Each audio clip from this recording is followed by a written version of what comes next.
Hello, this is Cheshta Verma. Welcome to CRB economics. आज हम पढ़ रहे हैं क्लास 10th का चैप्टर नंबर 3, जिसका नाम है मनी एंड क्रेडिट। यहाँ पे हम किसके बारे में बात करेंगे? मनी और क्रेडिट के बारे में। मनी जैसे हमने नाम से पता चल रहा है, यानी कि पैसों की बात होगी। क्रेडिट भी मनी से ही रिलेट करता है। ठीक है, तो अब आज हम ये पढ़ेंगे चैप्टर 3। तो अब हम इसमें क्या क्या चीज़ें पढ़ेंगे? बार्टर सिस्टम पढ़ेंगे सबसे पहले। तो हम इसमें वी विल अंडरस्टैंड कि बार्टर सिस्टम क्या होता है, ठीक है, और उसकी क्या क्या प्रॉब्लम्स हैं। जब बार्टर सिस्टम था तो उसकी कुछ प्रॉब्लम्स हुई होंगी ना। फिर मनी के बारे में पढ़ेंगे, मनी क्या क्या रोल है।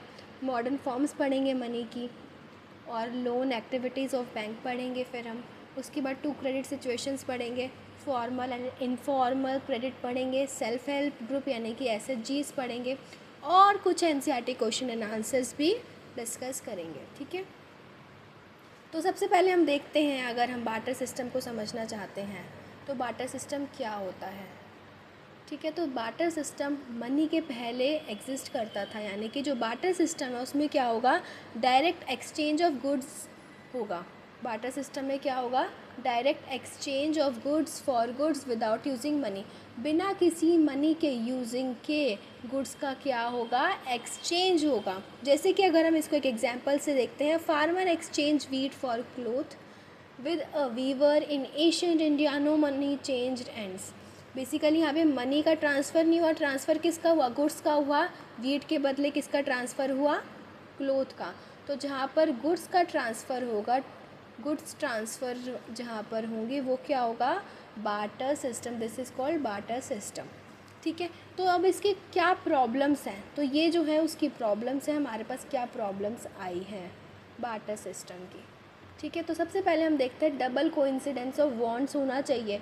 अगर मेरे को वीट बेचना है और क्लोथ खरीदना है, तो सामने वाले को भी क्लोथ बेचना चाहिए और उसको वीट खरीदना चाहिए, तभी तो ये पॉसिबल है ना। ऐसे तो पॉसिबल नहीं है। तो दोनों ही पर्सन को, जैसे अगर मैं वीट का एग्जांपल लेती हूँ और क्लोथ का एग्जांपल लेती हूँ, तो अगर ये पर्सन ए के पास वीट है और बी के पास क्लोथ है, तो ये क्या करना चाहिए?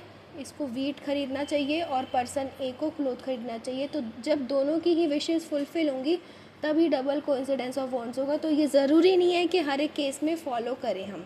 तो both parties must want exactly what the others offer. जो दूसरा ऑफ़र करना चाह रही है वो ही दूसरे को ख़रीदना हो, ऐसा बहुत कम पॉसिबल है। नो कॉमन मेजर, कोई कॉमन मेजर नहीं है। अब क्लोथ की यूनिट अलग होगी, वीट की अलग होगी ना। तो hard to decide how much wheat equals to how much cloth. ये बहुत डिफ़िकल्ट है मेजर करना कि कितना हमें वीट देना पड़ेगा कितने क्लोथ के लिए। तो नो कॉमन मेजर हो जाएगा।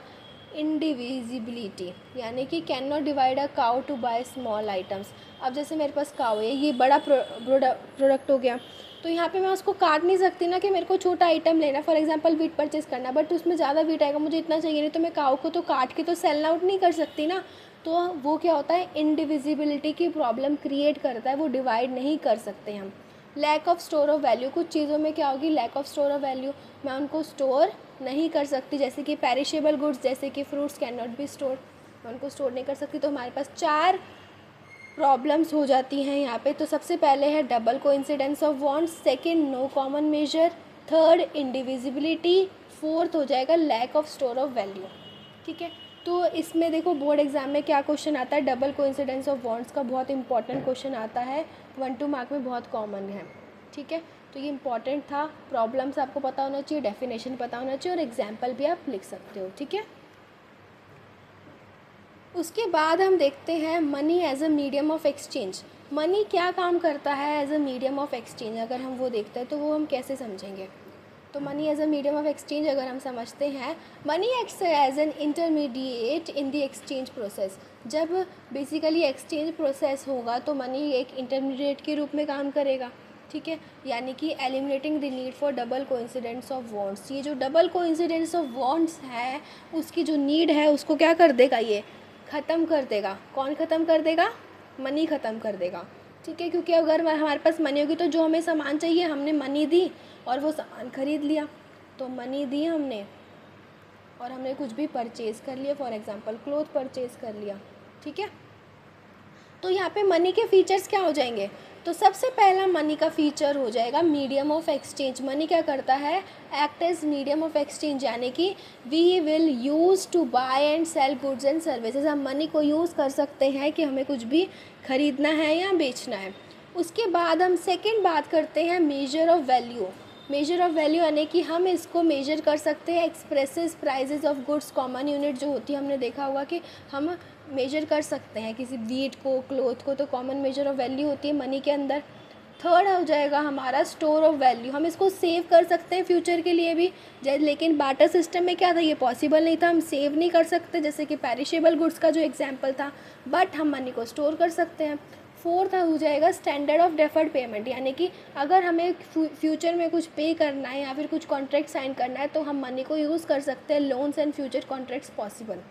अगर हमें फ्यूचर में कुछ, अभी हमने उसका कुछ बोल दिया कि हमें ऐसे जाके हम आगे आपको लोन दे देंगे या गोल्ड का ये प्राइस होगा तो हम उस पर सेल आउट करेंगे, तो ये स्टैंडर्ड ऑफ डेफर्ड पेमेंट हो जाएगा। ठीक है, उसके बाद हम बात करते हैं, एक एग्जांपल समझते हैं। Vegetable vendor in Mumbai uses money use करता है to sell onions and then buy rice.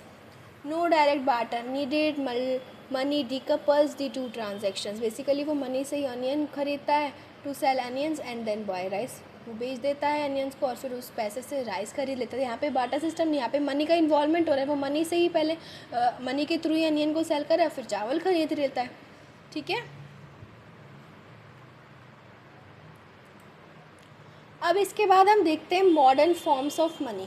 क्या क्या लगता है आपको, क्या हो सकती है मॉडर्न फॉर्म्स ऑफ मनी? जैसे कि आजकल डिजिटल इंडिया का ज़माना चल रहा है, सबको पता ही होगा, आप सबको मोस्टली हर एक पर्सन जो है आजकल पेटीएम, यूपीआई ट्रांजैक्शन, गूगल पे, फ़ोन पे सब कुछ यूज़ करता है ना। तो ये मॉडर्न फॉर्म्स ऑफ मनी के कुछ एग्जांपल्स हो जाएंगे जिसमें हम करेंसी, डिपॉजिट्स और डिजिटल पेमेंट्स के बारे में पढ़ेंगे। तो सबसे पहले अगर हम बात करते हैं करेंसी की, करेंसी यानी कि पेपर नोट्स और कॉइन्स। करेंसी का एग्जांपल क्या हो जाएगा, पेपर नोट्स एंड कॉइन्स। तो ये कहाँ से ऑथोराइज्ड होती है, authorised by RBI. Legal tender होता है, यानी कि हर जगह ये एक्सेप्ट, हर पर्सन और हर अथॉरिटी इसको एक्सेप्ट कर सकती है, must be accepted for payment. Rupees में होगा, इंडिया का ऑफिशियल करेंसी जो है वो रुपीज़ में है, और आरबीआई इशू करता है नोट्स को, और गवर्नमेंट 1 रुपये कॉइन्स और जो नोट्स हैं वो गवर्नमेंट इशू करती है। ठीक है, गवर्नमेंट ऑफ इंडिया। और जैसे कि हमें पता है डिमोनेटाइजेशन हुआ था 2016 में, तो जो 500 और 1000 की जो नोट्स थी वो विड्रॉ कर ली थी हमारी इकोनॉमी से।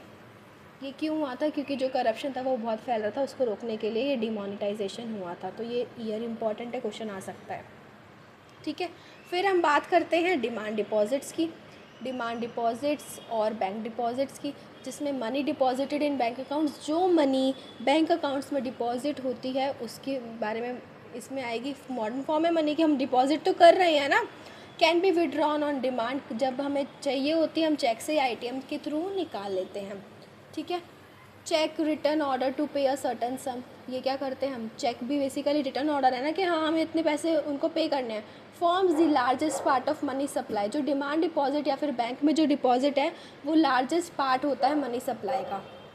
ठीक है, उसके बाद counted as money because of payable on demand, ये मनी के टर्म्स में काउंटेड होगी क्योंकि जब डिमांड क्रिएट करेंगे हम चेक्स या एटीएम्स के थ्रू तो वो हमें मिल जाएंगे ना पैसे। जैसे कि एग्जांपल जैसे एसबीआई का सेविंग्स अकाउंट हो जाएगा। ठीक है, जैसे अगर मैंने जैसे आपको बताया था आजकल यूपीआई चल रहा है, मोबाइल बैंकिंग हो गया, फ़ोनपे, जीपे, पेटीएम, ये सब चल रहा है, तो ये भी मॉडर्न फॉर्म है किसका, मनी का। डेबिट कार्ड हो गई, क्रेडिट कार्ड हो गई, visa, RuPay card, master card, ये सब कार्ड्स के टाइप्स हैं। ठीक है, नेट बैंकिंग, एनईएफटी, आरटीजीएस जो में हम करते हैं, ऑनलाइन फ़ंड ट्रांसफ़र, अगर हमें बड़े अमाउंट का करना होता तो मैं एनईएफटी और आरटीजीएस कर देते हैं, है ना। उसके बाद हो जाएगा एटीएम विड्रॉ, एटीएम से विड्रॉ कर लेते हैं, एनी टाइम मनी एक्सेस। ठीक है, तो ये हमने पढ़ा मॉडर्न फॉर्म्स ऑफ मनी। ठीक है, आज के लिए हम इतना ही रखते हैं, अब ये आगे का कॉन्सेप्ट हम नेक्स्ट क्लास में पढ़ेंगे। Thank you, please share with your friends.